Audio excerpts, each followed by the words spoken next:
তো বন্ধুরা, বর্তমান সময়ে আমরা যদি কোনো চেইন ডিড মূল্য সম্পত্তি কিনে থাকি, মানে যার থেকে আমরা সম্পত্তি কিনেছি তার নামে রেকর্ড নেই এবং তিনিও যার থেকে সম্পত্তি ক্রয় করেছেন তার নামেও কিন্তু রেকর্ড নেই, সেক্ষেত্রে কিন্তু আমাদের চেইন ডিড তোলার প্রয়োজন রয়েছে। বর্তমান দিনে কিন্তু আমরা যখন বাংলার ভূমি সেকশনে অ্যাপ্লিকেশন করব তখনই কিন্তু চেইন ডিডের উল্লেখ করা রয়েছে।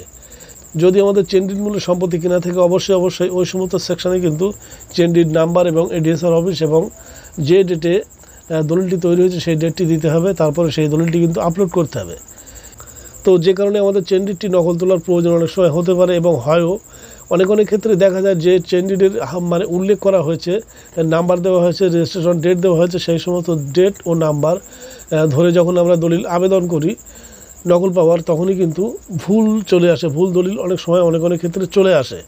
সব ক্ষেত্রে যে ঠিক আসে সেটা কিন্তু নিশ্চিত করে কখনোই বলা যাবে না। তার কারণ আমার ক্ষেত্রে কিন্তু একটি ঘটনা ঘটেছে, আমি একখানা দলিল 3 বার তুলেছি নকল, তারপরেও কিন্তু সেটি সঠিক এখনও পর্যন্ত আসেনি। শেষমেশ আমাকে এডিএসআর অফিসে যেয়ে সেখানে আলোচনা করে বিষয়টি সলিউশন বার করতে হয়েছে।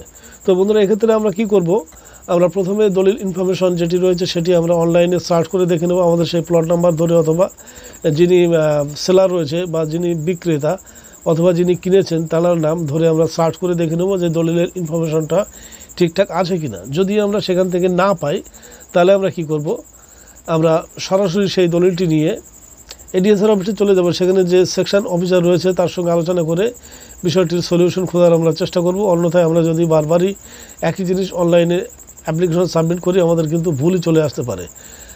সব ক্ষেত্রে যে ভুল আসবে এমনটা কিন্তু নয়। তো বন্ধুরা, বর্তমান সময়ে কিন্তু নকল দলিল তোলার কোনো সমস্যাই নেই। তার কারণ এখানে পেজ নাম্বার, ভলিউম নাম্বার এগুলো কিন্তু লাগে না, শুধুমাত্র ডিড নাম্বার লাগে এবং যে সালে ডিডটি রেজিস্ট্রেশন হয়েছে সেই সালটি লাগে, আর কিছুই কিন্তু অনলাইনে লাগে না। এটি অফলাইনে লাগতে পারে, সেটি সম্পূর্ণ ভিন্ন বিষয়।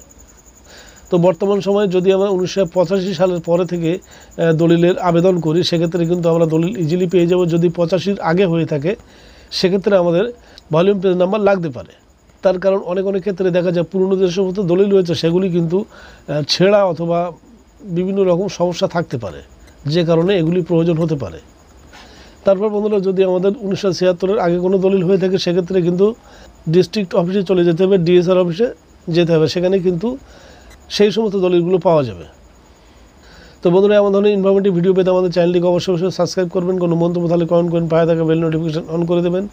সবাইকে ধন্যবাদ জানিয়ে ভিডিও শেষ করলাম। জয় হিন্দ।